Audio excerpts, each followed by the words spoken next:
Next one आता है the production of the chronicles, कि जो इतिहास है वो किस तरीके से लिखा गया, कौन उसे लिखता था और क्या क्या चीज़ें उसमें लिखी गई है। पहले यही हमारे लिए क्या है, एक बुक्स होती थी, लेकिन बाद में हम लोगों ने एक सीक्वेंस जनरेट कर दिया, जो ट्रैवलर्स आए उन्होंने उनको ट्रांसलेट कर दिया अलग अलग लैंग्वेज में, तो वो हमारे लिए क्रॉनिकल्स एक इतिहास के नाम से जाना जाता है। अगर मैं फर्स्ट पॉइंट की बात करूँ तो the chronicles prepared by the Mughal emperors are an important source for studying the empire and its court, की जो क्रॉनिकल्स है ना उनको मुगल एम्परर जो वहाँ के राजा हैं उनके द्वारा बनाया गया, प्रिपेयर करवाया गया। कहाँ पर, एक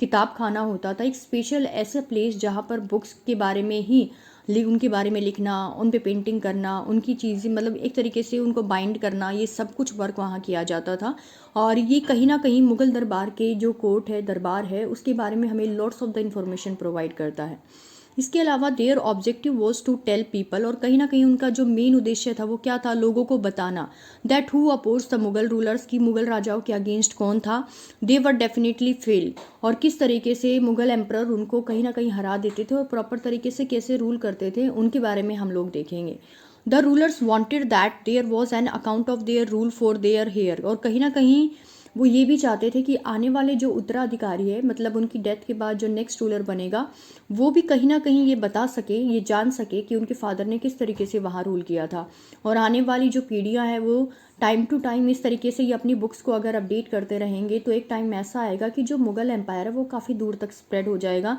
और आने वाली जो हमारा इतिहास है, हमारी हिस्ट्री है, उसमें इनका नाम स्वर्णिम अक्षरों में लिखा जाएगा और लोगों को पता चलेगा कि ये किस तरीके के रूलर्स थे। इसके अलावा द ऑथर्स वर कोर्टियर्स, और कहीं ना कहीं जितने भी ये लेखक होते थे ना जो उनके बारे में लिखते थे वो उसके दरबारी ही होते थे। मतलब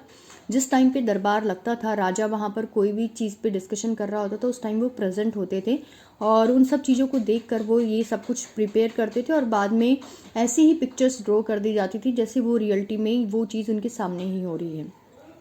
the histories and the chronicles wrote, जितनी भी हिस्ट्रीज और क्रॉनिकल्स हमारे यहाँ पर लिखी गई हैं, focused on events the rulers, वो रिवेल जो रूलर्स हैं उनके द्वारा क्या क्या इवेंट्स किए गए हैं वो सब कुछ यहाँ पर इस बुक्स में दिखाए गए हैं। हिज फैमिली, उनकी फैमिली कैसी थी, कोर्ट कैसा है, उनकी नॉबल्स मतलब वहाँ पर जो रिच कैटेगरी के पर्सन्स बैठे हैं वो कौन कौन है और उनको क्या क्या पावर्स दी गई है, वो सब कुछ डिफाइन किया गया। Wars and the administrative arrangements कैसे हैं, मतलब लड़ाइयाँ किस किस के साथ हुई और उस लड़ाई में विक्ट्री किसको प्राप्त हुई, और किस तरीके से वहाँ पर एक एडमिनिस्ट्रेटिव सिस्टम है जो वो किस तरीके का है, उसके बारे में हमें लॉट्स ऑफ द इंफॉर्मेशंस इन्हीं क्रॉनिकल्स के द्वारा मिलती हैं।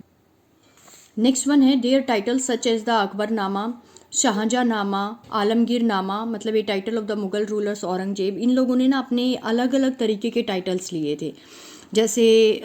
ये जो बुक्स होती है इनको अलग अलग नाम दिया गया। अकबरनामा मतलब जो अकबर से रिलेटेड बुक थी, शाहजहाँनामा मतलब जो शाहजहाँ से रिलेटेड बुक होती थी उनको नाम दिया गया। आलमगीरनामा मतलब ये टाइटल है किसके लिए, औरंगजेब के लिए, तो उनके लिए जो बुक्स लिखी जाती है वो उनके बारे में पता चलता है कि वो क्या क्या इन्फॉर्मेशन हमें देती हैं। और ये सब कुछ मैंने आपको बताया कि ये एक इबादत वो किताब खाना होता था जहाँ पर ये लिखी जाती थी। और जनरली ये लोग खुद से अपनी ऑटोबायोग्राफी ना लिखकर, और इनके जो जैसे अकबरनामा है वो अबुल फजल ने लिखी है, और अकबरनामा के 3 हिस्से माने जाते हैं, फर्स्ट सेकंड और थर्ड, और तीनों पार्ट में अलग अलग चीज़ों के बारे में डिफाइन किया है। किसी में अकबर और उसकी फैमिली के बारे में, तो किसी में उसके दरबार के बारे में, और किसी में उसकी जो रणनीतियाँ हैं, जो पॉलिसीज़ हैं उनके बारे में डिफाइन किया गया है। एक बाबरनामा है जो वो बाबर के द्वारा अपनी खुद की लिखी एक ऑटोबायोग्राफी मानी जाती है।